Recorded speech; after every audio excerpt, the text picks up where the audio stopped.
আসসালামু আলাইকুম। আজকে এর একটা প্যাকেজ এসির নিয়ে কাজ নিয়ে আসলাম। এখন রোদ্রে যে তাপমাত্রা অনুযায়ী আপনার অনেক এসি নষ্ট হচ্ছে, চলে না। তো আজকে এই এসিটার যে এই প্রবলেমটা আপনাদেরকে দেখাবো। বিগত 10-15 দিন ধরে এই এসিটা চলতেছে না। কেন চলতেছে না আজকে খুলে দেখলাম। এখন আপনাদেরকে দেখাই। বেশি কিছু জিনিস দেখাবো না ভাই, আসল কথা হচ্ছে অল্প জিনিস দেখাইলে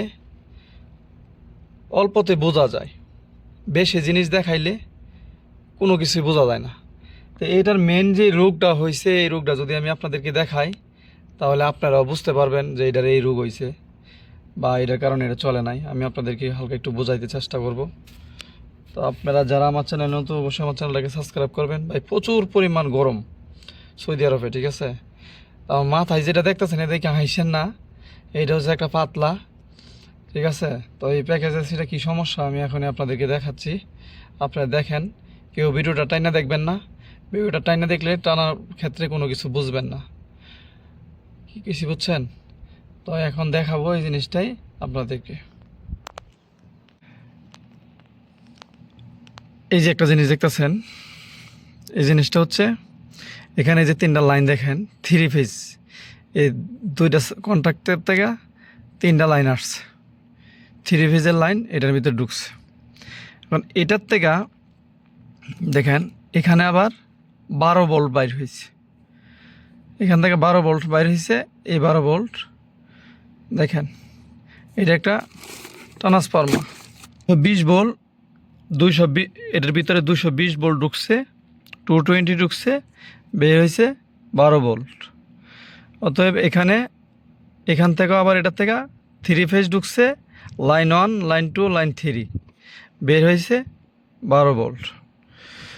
তো এটার যে মেন সমস্যা, এই মেন সমস্যাটাই আমি আপনাদেরকে দেখাবো। এতদিন কেন চলে নাই, কী কারণে চলে নাই, তো এখন এই জিনিসটাই দেখাবো। আপনারা দেখেন, এখানে দেখেন এটা হচ্ছে থার্মোস্ট্যাটের লাইন। তো ভিতর থেকে যতই আমি থার্মোস্ট্যাট ওপেন করি, এখানে ওপেন হয় ঠিক আছে, কিন্তু এই থার্মোস্ট্যাট থেকে এখানে লাইন দেয় না, এই রিলেতে লাইন দেয় না, এই সার্কিটে লাইন দেয় না। আর এই সার্কিটে যদি লাইন না দেয়, এই যে এই সার্কিটে লাইন দেয় না, এই সার্কিটে যদি লাইন না দেয় তাহলে এই রিলের মধ্যে লাইন দিবে না। যত না দেয় তখন আর চলবে না।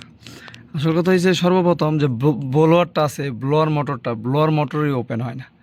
এই ব্লোয়ার মোটরটা ওপেন না হওয়ার কারণ হয়েছে সর্বপ্রথম এই যে দেখেন এখানে একটা সুইচ, ওভারলোড সুইচ আছে। দেখেন, আমি কিন্তু বলি মেন কারণই এই যে ওভারলোড সুইচটা, ঠিক আছে? এই মেন কারণই ওভারলোড সুইচ। এই ওভারলোড সুইচ যদি না চলে তাহলে ব্লোয়ার চলবে না, ঠিক আছে? এটা হচ্ছে ব্লোয়ারের, এই যে দেখেন চালু হয়েছে, এখন চালু হয়েছে, আমি শব্দ দোষী চালু হয়েছে। এখন ভিতর থেকে যদি আমি থার্মোস্ট্যাটের লাইন দেই, ভিতর থেকে যদি এই থার্মোস্ট্যাটের লাইন দিই, থার্মোস্ট্যাটে দিব এই ব্লোয়ারের, এটার মধ্যে সিঙ্গেল, এখানে দিব এই সার্কিটে সিঙ্গেল দিব এই ব্লোয়ারে, এই কন্ট্যাক্টে। তখন দেখা গেছে কি কন্ট্যাক্ট ধরবে, কন্ট্যাক্ট ধরার পরে পরবর্তীতে লাইন দিবে এই ফ্যানের লাইন দেওয়ার পরে দ্বিতীয়বার লাইন দিবে এই এই কম্প্রেসারের কন্ট্যাক্টে এটারে প্রথম লাইন দিবে, লাইন দেওয়ার পর 2 মিনিট পরে লাইন দিবে এইটারে, ঠিক আছে? এভাবে সিস্টেম অনুযায়ী চলবে। তো আমার চ্যানেলে অবশ্যই আপনারা যারা নতুন, অবশ্যই আমার চ্যানেলটাকে সাবস্ক্রাইব করবেন। ভাই আমি রইদে ফুইরা ভিডিও বানাই, যদি আপনারা চ্যানেলটাকে সাবস্ক্রাইব না করেন, না দেখেন, তাহলে আর ভিডিও বানাইতে পারতেছি না। আশা করি আজকের ভিডিওতে টপিকটা হচ্ছে এটাই, যে এই ব্লোয়ারের ওভারলোড সুইচ হয়েছে এটা যদি ওই দিকে সেই দিকে থাকলে বন্ধ হয়ে থাকবে। এখন চালু আছে, আমি টিপ দিছি পর চালু হয়েছে। যখন এটা ওই দিকে যাবে তখন এটা বন্ধ হয়ে যাবে, ওভারলোড দেখায় এটা ওই দিকে চলে যাবে, উঠে যাবে নিচের থেকে। তখন আপনারা কী করবেন, যদি না চলে এখানে আইসা এটারে নিচের দিকে দিয়ে দিবেন, তাহলে হয়ে যাবে। তারপরে যদি এই সুইচগুলো খারাপ থাকে, আপনারা 2টা লাইন আছে, 2 দিক দিয়ে ঢুকছে, 2টা লাইন একসাথে কইরা আপনারা হালকা একটা গুণা দিয়ে বাইন্দা দিতে পারেন, পাতলা ফিউজের মতন, তখন দেখবেন চলবে, সমস্যা হবে না, ঠিক আছে? তো যারা চ্যানেলে নতুন, অবশ্যই চ্যানেলটাকে সাবস্ক্রাইব করবেন। আজকের মতন এই পর্যন্তই, ভালো থাকেন। আল্লাহ হাফেজ।